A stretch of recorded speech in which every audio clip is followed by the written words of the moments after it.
moving on to our next topic, it'll be our way too early predictions for the 2021 season. Obviously, we just came off Super Bowl 55 this past weekend with the Tampa Bay Buccaneers beating the Kansas City Chiefs.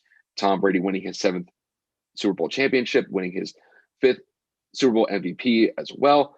So, just what are your expectations going into next season? I mean, we've touched on it so many times throughout the year. This this league is in such good hands. We have such talent at the quarterback position in terms of youth. I mean, starting off with Patrick Mahomes, Deshaun Watson, Lamar Jackson. I mean, that list is great. I think this league is trending in the right direction to put up a lot more points. Not that defense is kind of like leaning its way out, but I mean, like we have some high powered offenses around the league, and we have a lot of talent on a lot of teams. I mean, like you said, the Browns are out here coming out of nowhere. We do know that the NFC West is going to be the most competitive division in football, depending on what San Francisco does at the quarterback position as well. They get a lot of players back next year that are going to be fully healthy. Russell Wilson is obviously leading the path there. Kyler Murray and DeAndre Hopkins, and obviously, you have Jared Goff. Or excuse me, God forbid. You have Matt Stafford now in LA and Aaron Donald leading on the defensive side of the ball. So I mean, like that's going to be fun to watch.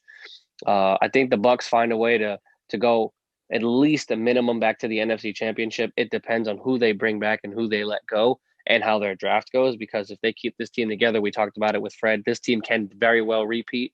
It's just we all know how hard it is to repeat. Kansas City, like we touched on last episode as well, it's a matter of who they bring in to assist. Can they help Patrick Mahomes kind of stay upright? And is there a way to get better with the offense that they already have? So, I mean, I wouldn't be surprised to put them right into another AFC title game as well. Buffalo came out of the woodwork. Not that they weren't in the playoffs last year, but I mean, like, I think the dominance of Josh Allen with the relationship of Stephon Diggs was incredible. So, I mean, I think that AFC East is going to be a very, very competitive division. If Tua Tagovailoa does find a way to mesh and get a little bit better with that Miami offense, so I think that division is going to be a good one. The AFC South, we already know whoever the Colts land, they're already kind of like a favorite out there just because we're a quarterback away from a Super Bowl. A lot of people say. I myself agree.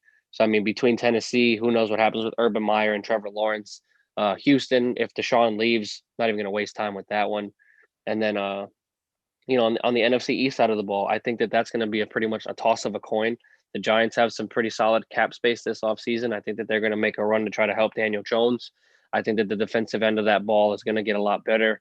Washington just signed Heineke today to a 2 year, $8.25 million deal, a 2.8 or an $8.25 million deal or something like that. So he's coming back to back up Alex Smith. Who knows what's going to happen there?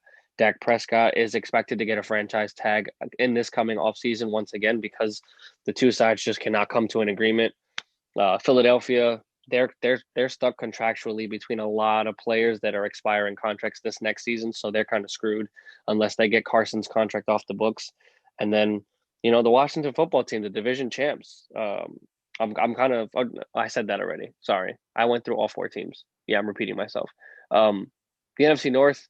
I don't know what's going to happen there. I really think that Green Bay is just going to do it again. I don't see Detroit doing anything with Jared Goff. I don't see Minnesota really making a bounce back unless Kirk Cousins stops turning the ball over as much as he does. And I think that the Bears, really depending on what they do off season, I know that they made the playoffs by the skin of their teeth, but I mean, we all know that they have a semi-talented team. So it's whatever Matt Nagy's going to figure out over there. But overall, I think next season, if I had to put a very, very early prediction, I would say the Chiefs, for the most part, remain at the number one spot. I will say that Tampa is at two. I will put Buffalo at three. And because of the leaving of Drew Brees or the expected retirement of Drew Brees, I think that the Saints take an immense step backwards because we do not know what's going to happen there. So again, I would probably put Chiefs, Bucks. What did I say? Chiefs, Bucks, Bills. I'd probably say just to get to a five. I'm trying to round out the top five. Um, I'd probably say Green Bay at four. I don't know, man. I wouldn't be surprised if Cleveland catapults their way up. I mean, they're like just a couple Yeah, of picks. So they're just a couple of yeah. pieces away from being a very, very threatening and scary team.